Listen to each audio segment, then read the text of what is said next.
Question number 2 tonight comes from Nicholas Taylor to Councillor Dan Swords again. Mr Taylor, would you like to read your question or have it taken as read? I'd like to read it, please, yeah. Do so.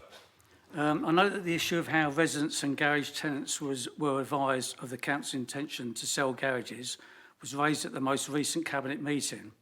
I also note that as a result of comments made by residents, such as being given just 9 days in which to respond to the letter was informing rather than consulting, a lack of information about how changes would affect those occupying nearby garages, and that the letter said the report would only be available after the public, to the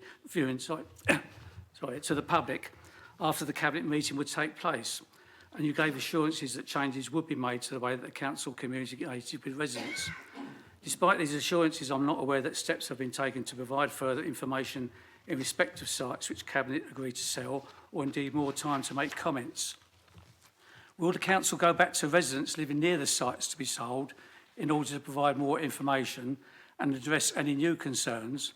What specific changes have been made for the future when other blocks may be sold? Thank you very much, Mr Taylor. The response comes from Councillor Swords.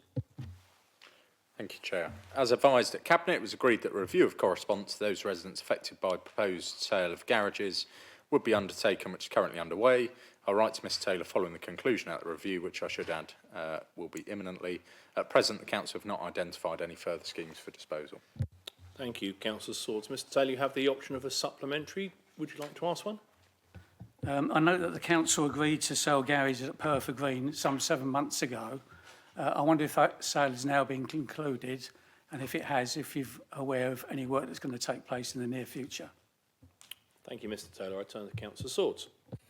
Off the top of my head, I can't recall, but again, I shall write to him with the detail on that. Thank you very much, Councillor Swords, and thank you, Mr